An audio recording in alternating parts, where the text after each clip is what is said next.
महारानी I love you मोरे गोरी एवो हे महारानी आई लव यू मोरे गोरी तोला भारी माया करथाओ। बिक्की शिवानी खुपेन के मम्मी तोला अब्बड़ माया करथाओ। बिक्की शिवानी खुपेन के मम्मी तोला भारी माया करथाओ।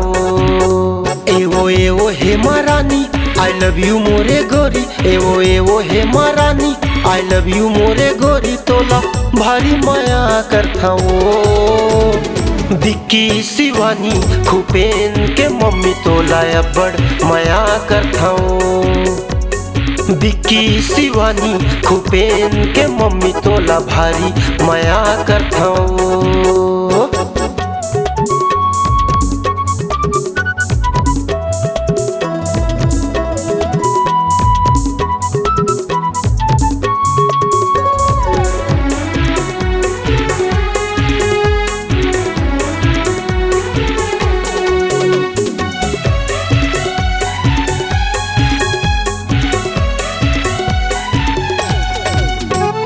पूछले बेरानी देवेंद्र और भरतला माया राम मणि राम द्वारका और किसनला।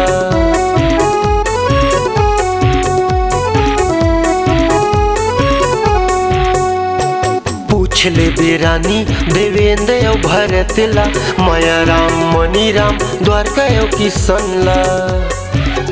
तही आवाज दिल के रानी मोर चंपा दीवानी तही आवाज दिल के रानी मोर चंपा दीवानी तोला भारी माया करथाओ।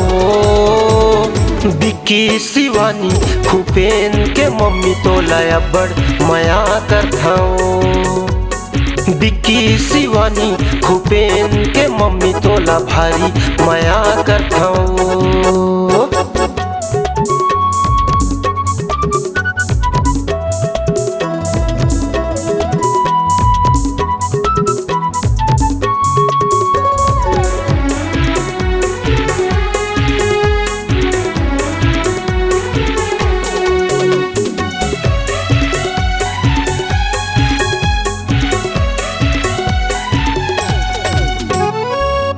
बिना मोला आवे नहीं निंदिया कैसे बताओ मोर मिर्चा लहसुन धनिया।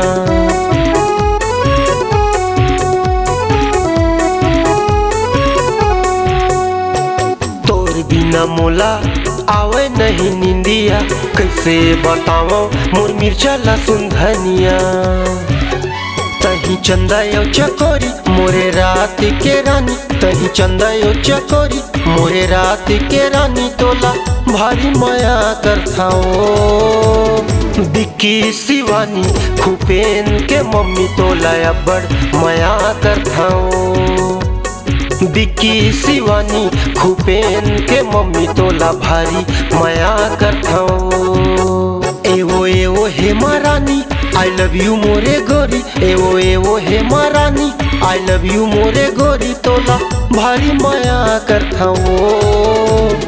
बिक्की शिवानी खुपेन के मम्मी तोला अब्बड़ माया करथाओ। बिक्की शिवानी खुपेन के मम्मी तोला भारी माया करथाओ। तोला भारी माया करथाओ।